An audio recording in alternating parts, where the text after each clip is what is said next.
Once upon a time there was a dear little girl who was loved by everyone who looked at her, but most of all by her grandmother, and there was nothing that she would not have given to the child. Once she gave her a little cap of red velvet, which suited her so well that she would not wear anything else. So she was called Little Red Cap. One day her mother said to her, "Come, Little Red Cap, here is a piece of cake and a bottle of wine. Take them to your grandmother. She is ill and weak, and they will do good to her. Set her before it gets hot, and when you're going, walk nicely and quietly, and do not run off the path, or you may fall and break the bottle, and then your grandmother will get nothing. And when you go into her room, don't forget to say good morning, and don't peep into every corner before you do it." "I will take great care," said Little Red Cap to her mother, and gave her hand on it. The grandmother lived out in the wood, half a league from the village, and just as Little Red Cap entered the wood, a wolf met her. Red Cap did not know what a wicked creature he was, and was not at all afraid of him. "Good day, Little Red Cap," said he. "Thank you kindly, wolf. Whither away so easily?" "Little Red Cap, to my grandmother's." "What have you got in your apron?" "Cake and wine. Yesterday was baking day, so poor sick grandmother is to have something good to make her stronger." "Where does your grandmother live?" "Little Red Cap, a good quarter of a league further on in the wood. Her house stands under the 3 large oak trees. The nut trees are just below. You surely must know it," replied Little Red Cap. The wolf thought to himself, "What a tender young creature, what a nice plump mouthful. She will be better to eat than the old woman.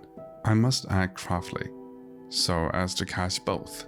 So he walked for a short time by the side of Little Red Cap, and then he said, "See, Little Red Cap, how pretty the flowers are about there. Why do you not look around? I believe, too, that you do not hear how sweetly the little birds are singing. You walk gravely along as if you were going to school. Everything else here in the wood is merry." Little Red Cap raised her eyes, and when she saw the sunbeams dancing here and there through the trees and pretty flowers growing everywhere, "Suppose I take grandmother fresh flowers? That would please her too. It is so early in the day that I shall get there still in good time." And so she ran from the path into the wood to look for flowers, and whenever she had picked one, she fancied that she saw a still prettier one further on, and ran after it, and got deeper and deeper into the wood. Meanwhile the wolf ran straight to the grandmother's house and knocked at the door. "Who is there?" "Little Red Cap," replied the wolf. "She's bringing cake and wine." "Open the door." "Lift the latch," called out the grandmother.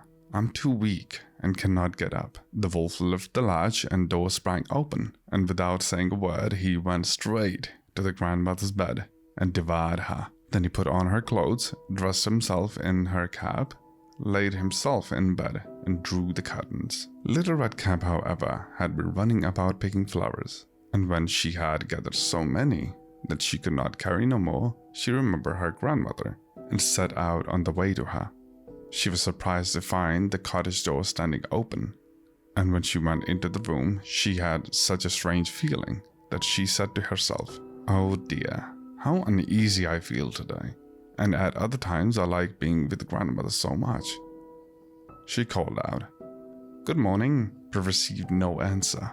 So she went to the bed and drew back the curtains. There lay her grandmother with her cap pulled far over her face and looking very strange.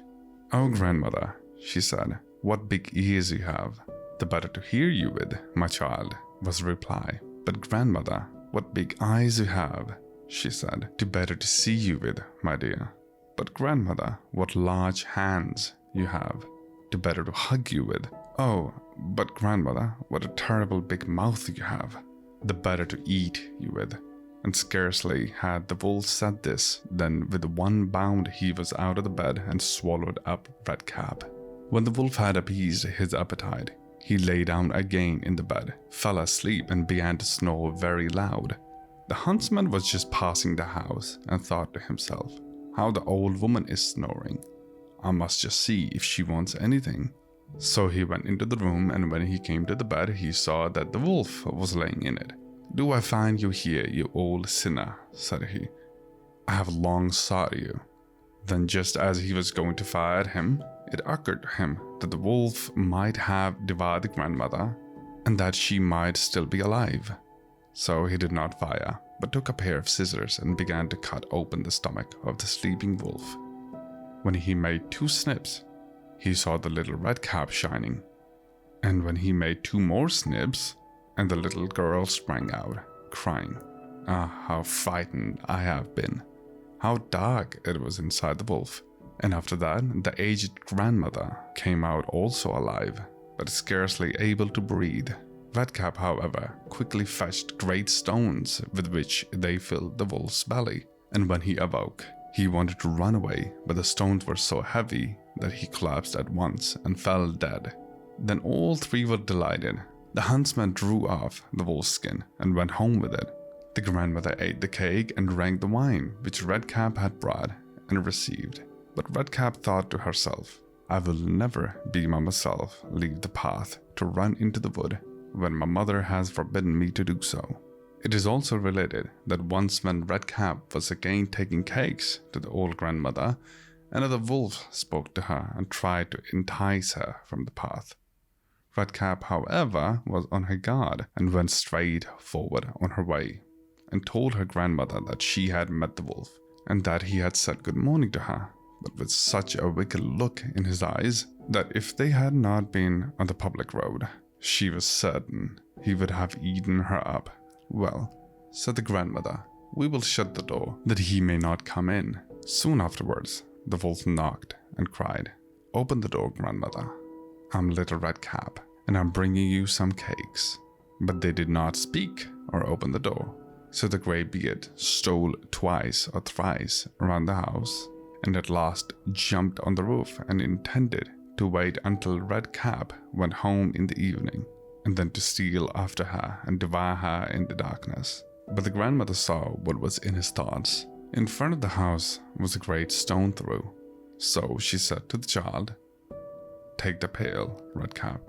I made some sausages yesterday, so carry the water in which I boiled them." Redcap carried until the great pot was quite full. Then the smell of the sausages reached the wolf, and he sniffed and peeped down, and at last stretched out his neck so far that he could no longer keep his footing, and began to slip, and slipped from the roof straight into the great pot, and was drowned. But Redcap went joyously home, and no one ever did anything to harm her again.